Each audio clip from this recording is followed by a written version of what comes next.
Suatu hari Rasulullah bersama para sahabat berkumpul dalam satu majlis, dan saat itu Rasulullah SAW menceritakan tentang kejadian demi kejadian di hari-hari besar menjelang hari kiamat dan sesudah kiamat sampai dibangkitkan, sampai bertemu dengan Allah.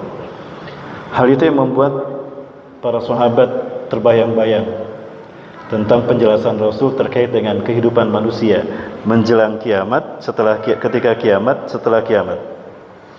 Nah, Siti Aisyah termasuk yang selalu membayangkannya hingga beliau menangis ketika mengingat neraka. Aisyah Ummul Mukminin radhiyallahu anha pernah berkata, saya pernah mengingat neraka lantas saya menangis. Rasulullah SAW bertanya, "Limadha tabkin?" Kenapa engkau menangis ya Aisyah? Faqultu lahu, ya Rasulullah, tazakkartun nar fa'abkaitu. Aku mengingat neraka maka aku pun menangis. Hal tazakkarta atau hal satazkuru ahlaka ya Rasulullah, hal satazkuru ahlaka fil akhirah. Apakah engkau akan mengingat, apakah anda akan mengingat keluarga anda nanti di akhirat? Apakah anda akan ingat kepada saya nanti di akhirat sehingga kita bisa bertemu? Ya. Apa kata Rasulullah SAW? Adapun pada 3 tempat maka tidak seorang pun mengingat keadaan orang lain kecuali dia sendiri. Bapak Ibu rahmati Allah, kata Rasulullah, ada 3 tempat di mana kita tidak akan ingat siapapun. Kita akan lupa anak istri kita, kita akan lupa keluarga kita akan lupa sebahagia apapun kita di dunia. Yang pertama, saat amal ibadah kita ditimbang sehingga kita tahu berat mana kebaikan dan keburukan, kita tidak ingat siapapun kecuali diri kita sendiri. La tazkuru nafsun siwaha illa nafsah. Ya.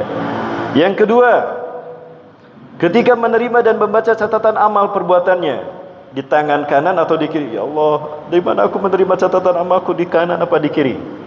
Itu menjelang yaumul hisab, yaumul mizan, setelah yaumul hisab. Hari yang kelima mizan, hari yang keempat hisab. Pengadilan atas perbuatan kita di hari yang keempat, yaumul hisab. Ya, di hari yang keempat inilah Allah perlihatkan amal perbuatan kita. Nanti kita bahas Bapak Ibu. Yang ketiga, ketika kita melintas di atas jembatan Sirat Jahannam sehingga dia melewatinya. Jembatan Sirat tadi menghubungkan tepi halaman alam barzah sampai halaman surga. Tepi halaman surga, melintas di atasnya. Manusia ada yang seperti kedipan mata, seperti petir, seperti naik kuda balap, seperti naik unta, yamsi alal aqdam, atau ada yang jalan kaki. Tapi sampai. Baik Bapak Ibu rahmatullah, manusia ketika tergelincir jatuh ke nerakanya itu melayang-layang selama 76 tahun. Kebayang Bapak Ibu, sekarang usia kita berapa? Yang usia 30 tahun baru setengah jalan tuh melayang-layang. Allahu Akbar. Jemaah yang dirahmati Allah, setelah 76 tahun baru sampai ke neraka. Baik Bapak Ibu, kita bercepat karena waktu kita tidak banyak, sampai 2:30 ya. Nggak ada korting ya, nggak ada bonus. Ada 10 menit. Baik Bapak Ibu, kita percepat. Allah berfirman terkait dengan hari perhitungan ini, tentang hari perhisaban dan timbangan amal perbuatan kita. Di dalam Quran surat Al-Anbiya ke-47 Allah berfirman, A'udzubillahi minasyaitonir rajim. وَنَضَعُ الْمَوَازِينَ الْقِسْطَ لِيَوْمِ الْقِيَامَةِ فَلَا تُظْلَمُ نَفْسٌ شَيْئًا وَإِنْ كَانَ مِثْقَالَ حَبَّةٍ مِنْ خَرْدَلٍ أَتَيْنَا بِهَا وَكَفَى بِنَا حَاسِبِينَ وَنَضَعُ الْمَوَازِينَ الْقِسْطَ. Maka kami akan meletakkan timbangan amal tepat pada hari kiamat nanti. Neraca keadilan, penimbangan yang sangat adil. Qista. Yaumil kiamati liyaumil kiamati, untuk hari kiamat nanti. Fala tuzlamu nafsun, maka seseorang pun tidak akan pernah dizalimi syai'an, sedikit pun juga. Wa in kana misqala habatin min khardalin, walaupun amal perbuatannya hanya sebiji sawi, kebaikan ataupun keburukan, ataina bi, akan kami perlihatkan. Allahu Akbar. Bapak Ibu, dikliklah nama kita misalnya, Fulan bin Fulan, sebutkan ini umurnya 63 tahun. Kita balik di usia berapa? Rata-rata 15 tahun. Diklik tahun ke-15, berat 12 bulan. Diklik bulan pertama, berat 30 hari. Diklik hari pertama, berat amal perbuatan yang dilakukan di hari itu. Bayangkan setiap hari kita dihisab selama umur kita di dunia. Itulah lamanya yaumul hisab. Sampai Rasulullah mengatakan 50.000 tahun. Kebayang tidak Bapak Ibu? Namun bagi orang-orang yang beriman, la tatul muddatuhum imma fil masyari, imma fil hisab, wa imma fil mizan, wa imma fil jaza hatta yadkhulul jannah. Tapi orang-orang yang beriman tidak akan lama masa mereka, baik di padang mahsyar, di yaumul hisab, di yaumul mizan, di yaumul jaza, sampai masuk surga di yaumul akhir. Enggak lama. Alhamdulillah, karena orang beriman dihisab dengan hisaban yang mudah.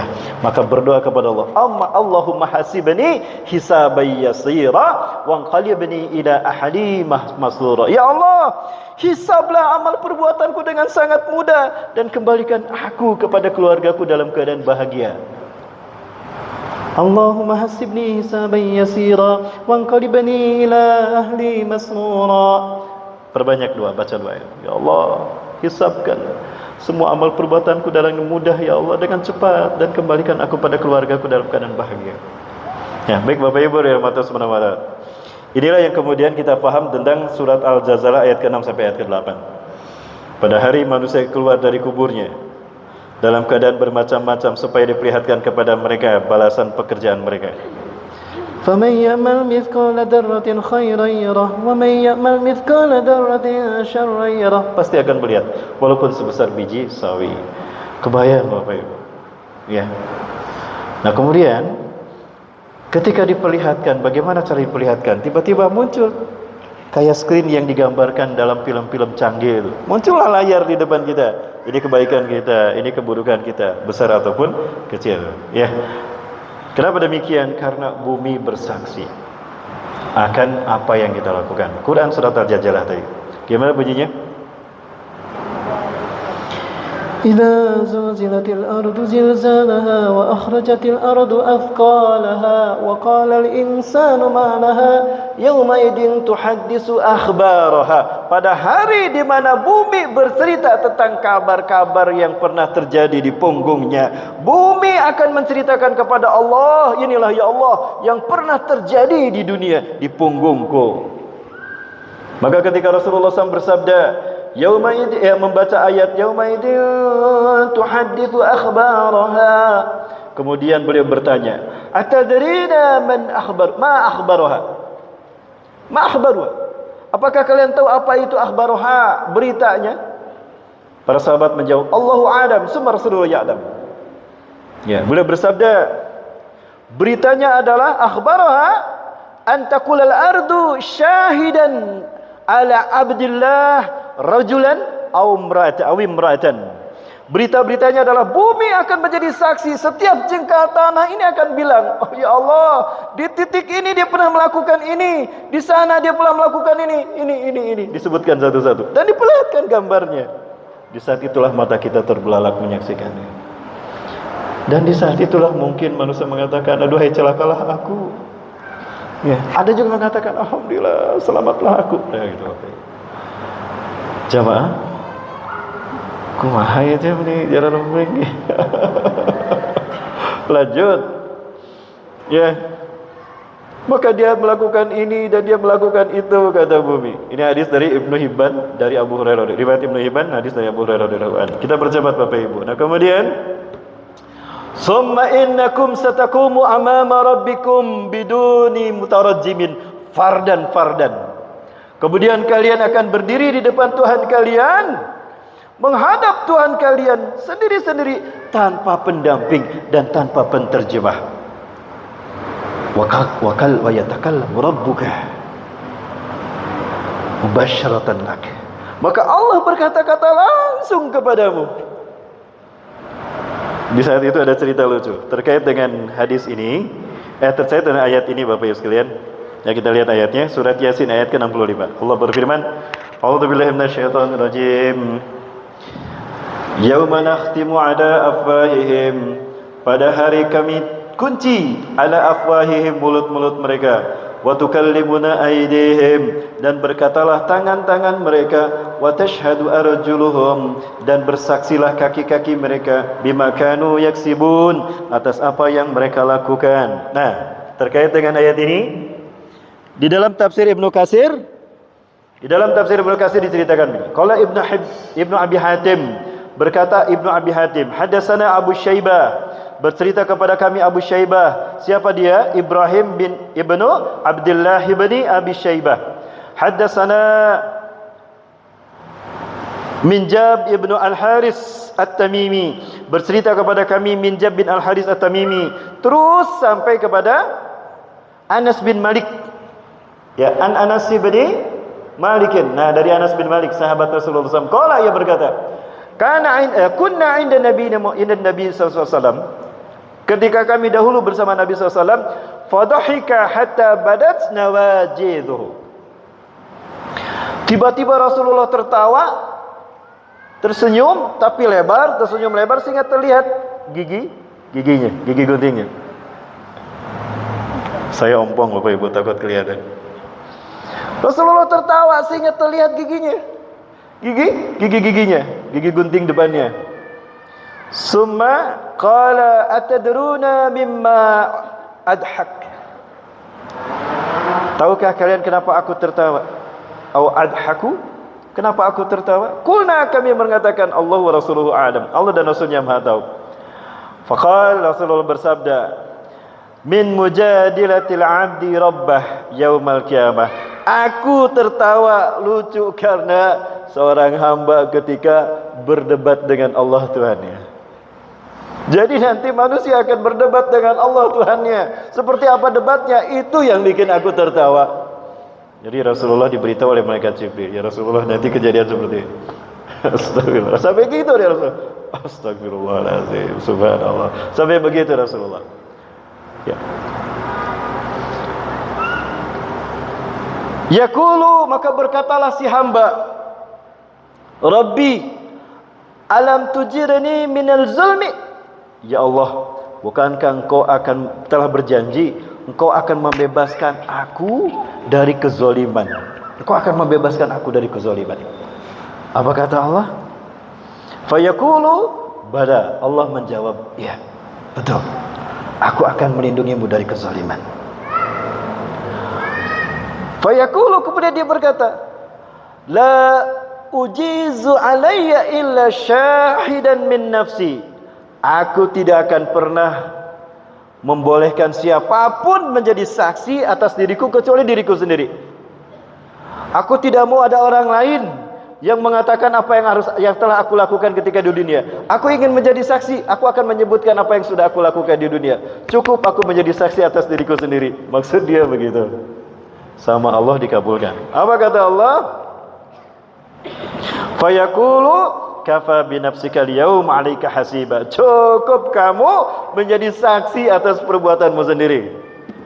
Ya, senang tuh hamba, permintaannya dikabulkan. Jamaah, bisa diikuti ya?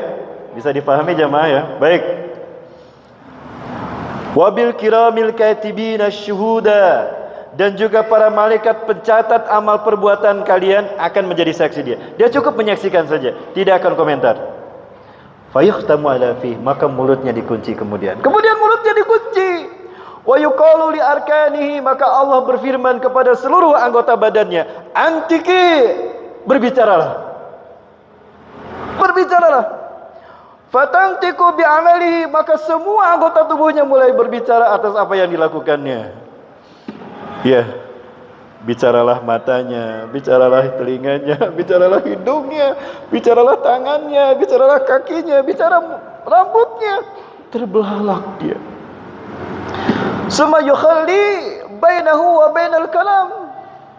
Kemudian dihadapkan antara dia dengan perkataan-perkataan tadi. Fayaqulu, maka dia berkata, abudan lakunna wasaqat. Celaka kalian, awas ya kalian. Kurang ajar kalian. Dia memarahi tubuhnya sendiri. Ya. Fa'an kunna kuntu unadil. Aku dulu membela kalian, sekarang kalian malah membongkar semua apa yang telah aku lakukan. Bapak Ibu, inilah pengadilan yang adil. Yang berbicara adalah apa yang kita gunakan dari tubuh kita untuk berbuat di muka bumi ini. Maka itulah kejujuran yang sesungguhnya. Inilah pengadilan yang sesungguhnya. Allah tidak akan meminta siapapun. Di dunia kita bisa membayar hakim, bisa membayar jaksa, penuntut umum, kita bisa bayar, kita bisa beli pengadilan itu. Selamat apapun kezaliman kita, selamat seseorang dari kezalimannya. triliunan kalau perlu dibayar agar terbebas dari hukum. Nanti jangankan dibayar, tangan kita pun tidak akan membela kita. Jamaah, inilah peradilan yang sesungguhnya, dan inilah pengadilan terakhir atas apa yang dilakukan manusia. Ya. Perbuatan manusia yang pertama kali akan disidangkan nanti di akhirat adalah tentang tetesan darah. Maka jangan pernah meneteskan darah manusia. Termasuk suami, jangan pernah berani meneteskan darah istri. Bahkan memukul istri karena nafsu dan kemarahannya tanpa alasan yang hak. Istri berhak untuk menuntutnya di hadapan Allah. Apalagi dicekik, dibanting hingga geger otak. Celaka itu yang namanya suami.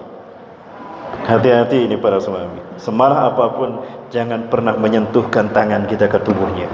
Lebih baik gelas pecah, bisa dibeli lagi, tapi hati istri tidak bisa dibeli lagi. Oh, lupa ada istri saya. Tapi demi Allah, tanyakan sama istri. Saya tidak bermaksud ujub nauzan. Seumur hidup saya menikah dengan istri saya tidak pernah menyentuhkan tangan saya pada istri saya. Semarah apapun saya. Tapi kalau berapa pecah piring dan gelas, tanyakan.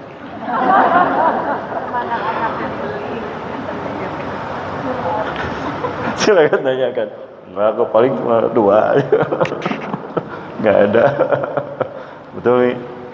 Jangan pernah, semarah apapun suami, jangan pernah menyentuh tangannya, memukul istri, jangan. Kecuali jika memang hak istri untuk dipukul. Nusyut istri kita, diperingatkan tidak nurut, boleh dipukul. Berpahala tuh mukul istri ketika istri kita selingkuh. Tapi kalau suami yang selingkuh, datangkan algojo, preman, pangdengel genda. Boleh Ustaz? Tanya dulu, mau nggak? Baik Bapak Ibu yang dirahmati Allah Subhanahu wa taala, ini terjemahannya nih.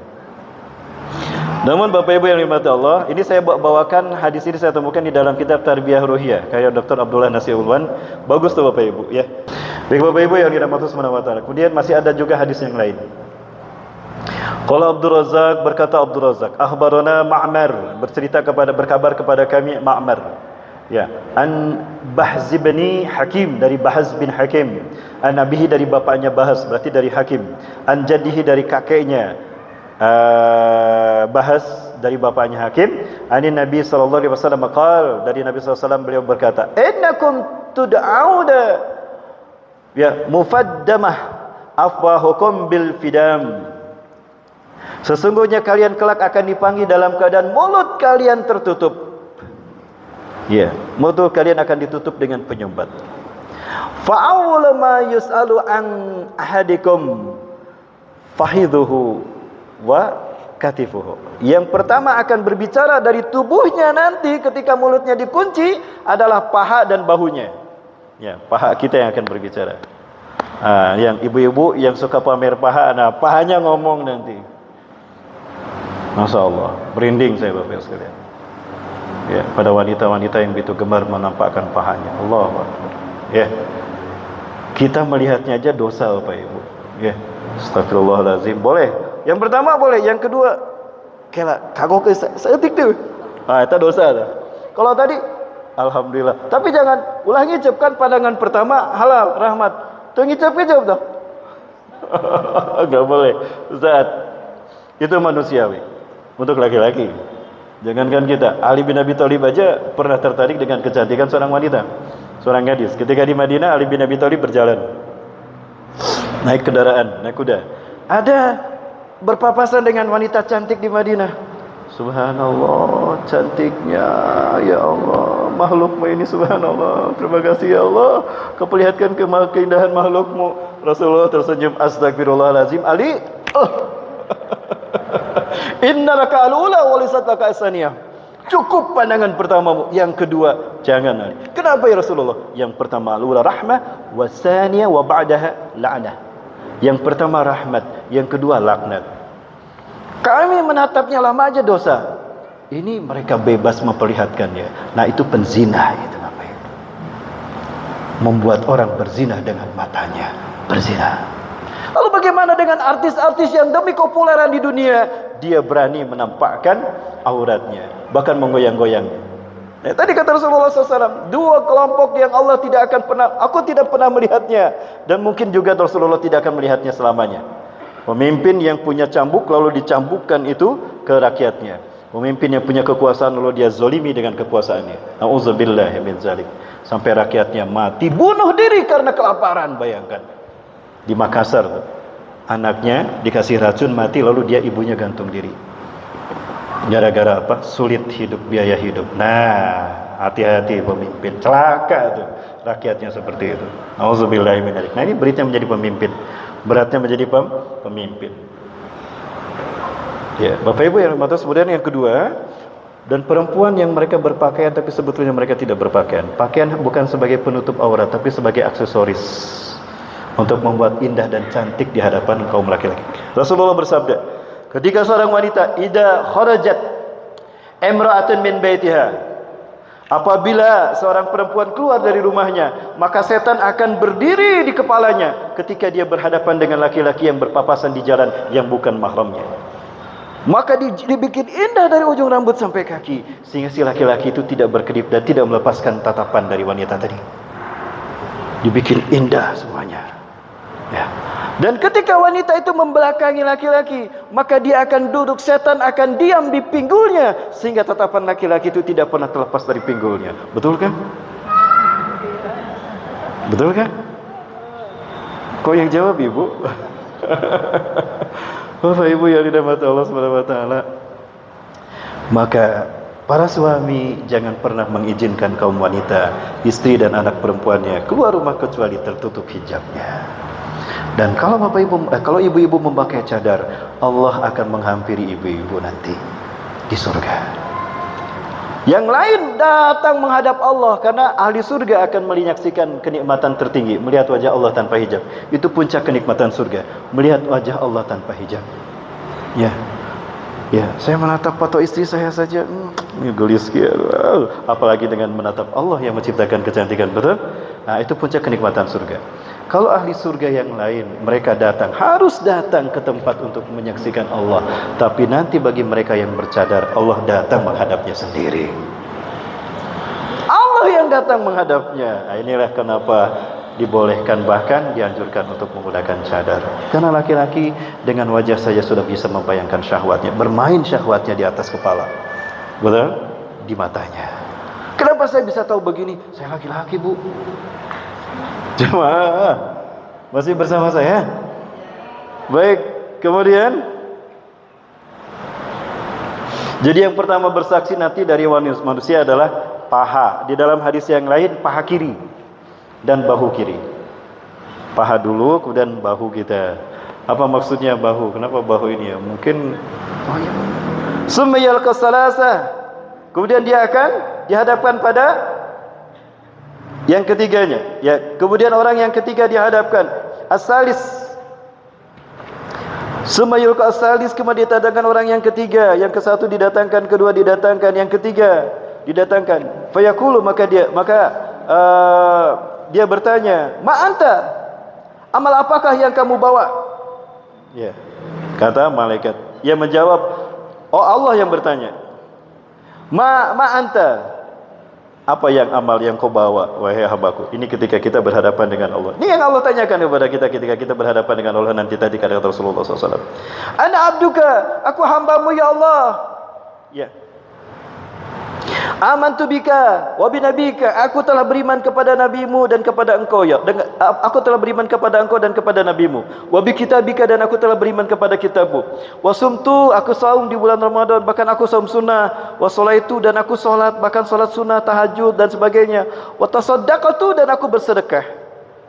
Ya, fayusna bi khairi ma istata'. Lalu dia memuji Allah dengan pujian yang memang dia mampu. Faqal, maka dikatakan, fayuqalu lahu, maka kemudian Allah berfirman kepadanya, "Ala nab'asu 'alaika syahidan? Bukankah aku telah mengutus seorang saksi kepadamu dari kami terhadapmu?" Lalu ia berfikir, fayufakiru fi nafsi, lalu ia berfikir untuk mencari siapa yang akan menjadi saksi terhadap dirinya. Siapa ya yang akan jadi saksi saya? Pak Presiden gitu, Pak Jokowi? Bukan. Pak Ma'ruf Amin? Bukan juga. Pak siapa ketua partai? Bu Megawati? Bukan juga. Siapa ya? Dicari-cari siapa yang bisa menyelamatkan dirinya. Ya. Kemudian minal ladzina yashhadu alaihi. Manil ladzi yashhadu alaihi? Siapakah yang akan bersaksi padanya? Fayahtamu ala fihi, maka ditutup, dikuncilah mulutnya. Wa yuqalu li fahzihi, maka Allah berfirman kepada pahanya, maksudnya paha kirinya, antiki, hei paha kiri, berbicaralah. Fatantiku fahizuhu walahmuhu, dan dagingnya berbicara, ya. Kulitnya berbicara, tulangnya berbicara, dagingnya berbicara, bimakana ya'malu, dari atwa yang pernah dia lakukan dulu di dunia.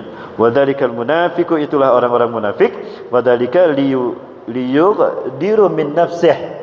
Demikianlah nasib yang dialami oleh orang munafik, dan demikianlah dilakukan terhadapnya agar ada alasan kuat, ya, agar ada alasan Allah yang kuat. Wadzalikal ladzi sakhitallahu alaihi, dan begitulah Allah kemudian murka kepadanya. Bapak Ibu yang berbahagia subhanahu wa ta'ala, ini hadis ini mengatakan bahwa ternyata yang akan berbicara betul. Yang pertama Allah perintahkan untuk berbicara di tubuh kita, paha kita, lalu pundak kita, lalu daging kita, tulang kita, lalu selebihnya kemudian berbicara. Apalagi Bapak Ibu yang berbahagia subhanahu wa ta'ala, nah setelah itu kemudian itu penghisaban secara pribadi. Adapun secara keimanan sosial, karena iman kita ada hablum minas nas juga kan. Kalau tadi sidang sendirian itu hablum minallah kita yang dihisab. Sekarang hablum minas kita yang dihisab. Ya, hablum minas kita yang dihisab. Di dalam Quran surat Al-Isra 71 Allah menyatakan, a'udzubillahi minasyaitonirrajim.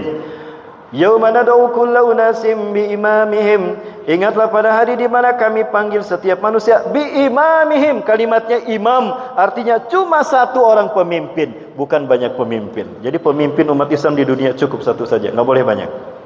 Ya.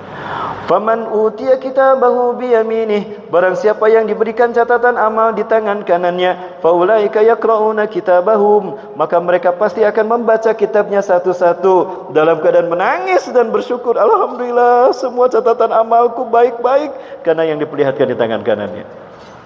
Ya, itu pertanda amalnya akan dihisab dengan hisaban yang